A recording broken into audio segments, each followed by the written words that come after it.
The person across the table isn't grading your answer, they are filling in a scorecard. And they decided years ago what the columns are. If you know the 5 columns, you can aim every single sentence at one of them. The candidates who do not know the rubric ramble and hope, the ones who do sound like they already work there. So let me just hand you the rubric. This one lesson sits under every other video in the course. Whatever the round is, product sense, technical, strategy, metrics, or behavioral, the interviewer is scoring the same small set of things. Learn them once here, and you will hear which column a question is testing the moment it is asked. That is the whole difference between a generic answer and one that lands. Most panels score an AIPM on 5 dimensions. Different companies weight them differently. OpenAI and Anthropic push AI depth and safety judgment harder. Meta and Google lean more on product sense and metrics. But the 5 columns themselves are stable, so let us walk through them. First is product thinking. Do you start from a user and a problem, or do you start from a feature? Can you scope a question down, pick one thing, and justify the pick?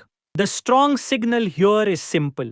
You name the user, you name the job they are trying to do, and you name the thing you would deliberately not build.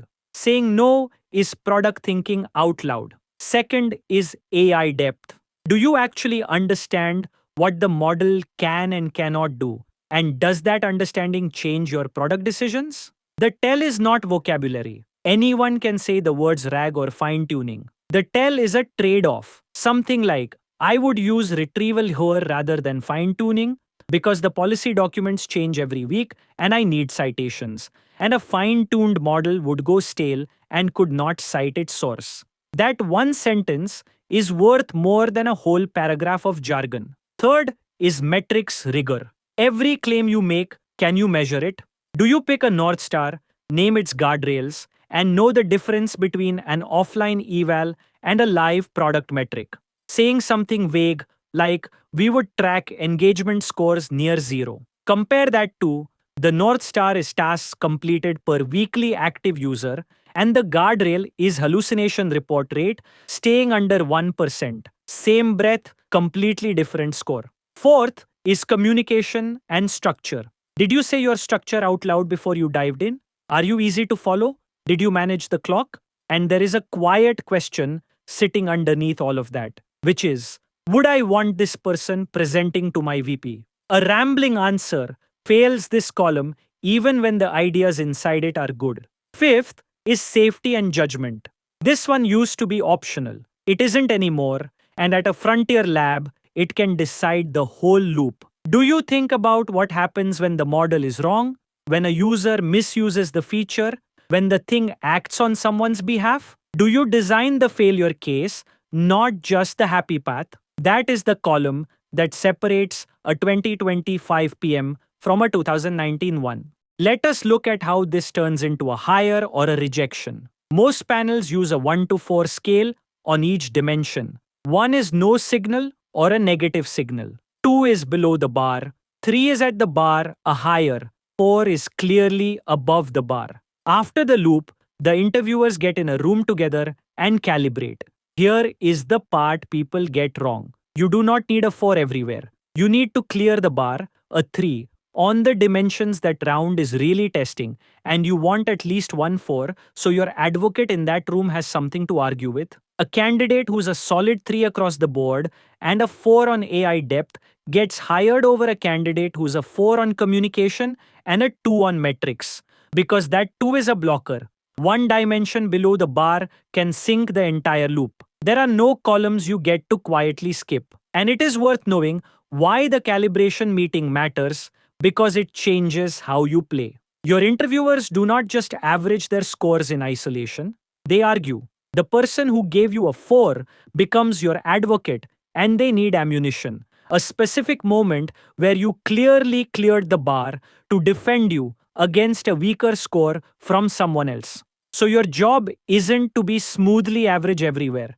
It is to give at least one interviewer something concrete and memorable to fight for, while never handing anyone a 2 they can point at. Let me make this concrete.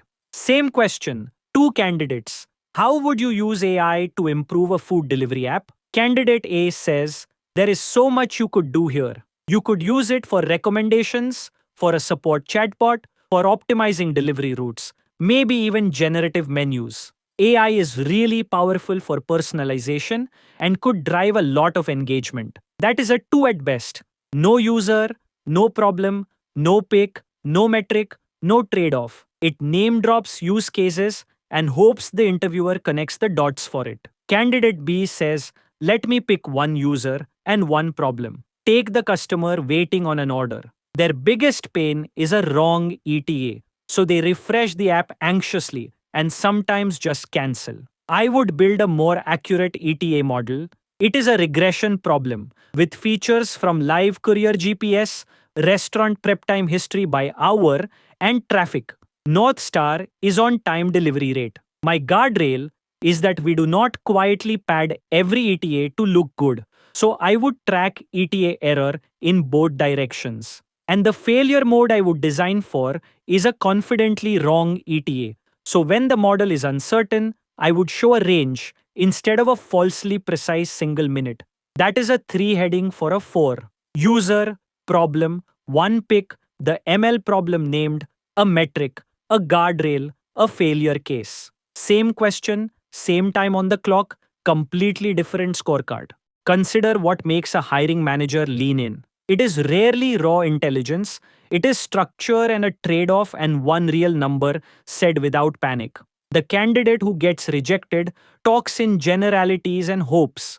The one who gets hired says the structure out loud. Something like, I will clarify scope, define the user, pick one AI use case, then talk metrics and failure modes, and then actually walks it and names a real number at least once along the way. Now for the red flags, where each one quietly drops a column. The trap here is name dropping models with no reasoning. Saying I would use GPT-4 or we would fine tune Llama with no because attached reads as cargo cult.